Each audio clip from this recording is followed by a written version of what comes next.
Well, joining me now is Dr. Mark Higdon, a primary care physician with Novant Health. Dr. Higdon, thanks so much for your time. We so appreciate it. It's good to be here, Amy. Thank you. Help us understand, when we start out and our kids already have challenges if they're overweight as children, I would suspect the odds of them being overweight as adults is probably a lot higher. Absolutely, and of course childhood obesity is becoming essentially an epidemic now. It's something that pretty simple to overcome if we could just get our teenagers off of the video games. I'm the father of 3 sons, 14, 16, and 18, and one of the biggest things, we want to get them outside and playing. There's several things right now, 60 minutes of exercise each day, and that's something to start with each one of your children. So by the time then we get them to adulthood, let's talk about some of the things. Can we really reverse pre-diabetes or diabetes? You know, there's a fair amount of evidence, and when you consider that there's 30 million or 10 million diabetics in the United States, about 80 plus million pre-diabetics, which are in that stage just before we have to start treating for diabetes, it's certainly something that we would want to do. Diet, losing about 10% of your body weight. If you weigh 200 pounds, that's 20 pounds, is something we would want to do. We want to make sure that we modify our diet. And everyone wants to know, they say, what's the best diet out there? Yeah, one that I can recommend. Secret? You know, there's no secret diet. Research will show that. One that's good is a Mediterranean diet where we decrease the amount of meats that we eat. We increase plant foods.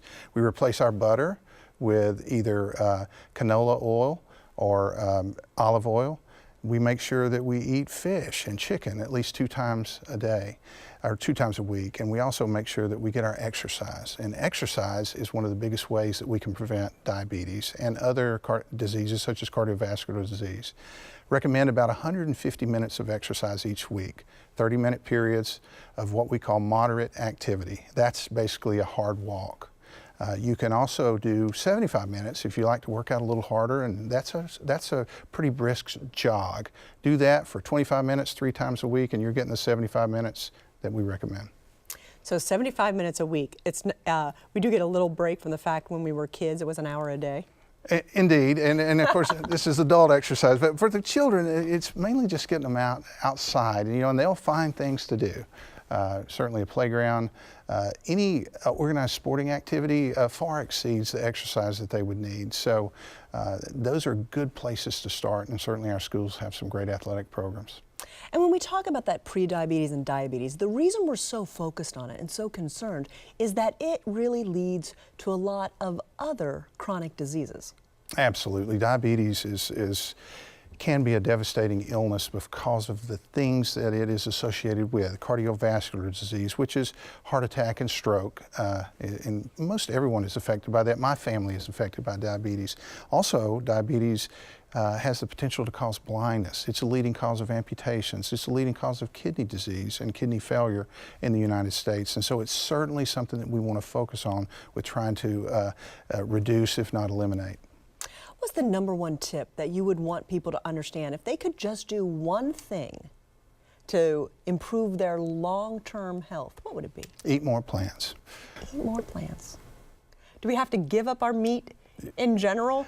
You know, you don't have to give up meat, but you want to do that in moderation. And certainly there are recommendations out there to drastically reduce. And it's the way we prepare our meat a lot of times that is part of the problem. A lot of fried foods and things like that increase the fat content.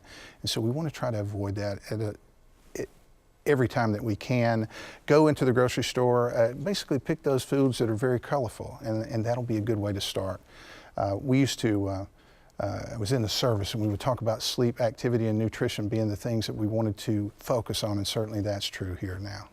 So I guess the real answer is that we are empowered. We can control our health. It's up to us. We choose what we put in our mouth, and certainly that would be a true statement. So, great information. Dr. Mark Higdon, primary care physician with Novant Health. Thanks so much for spending time with us today. We really appreciate it. Thank you, Amy.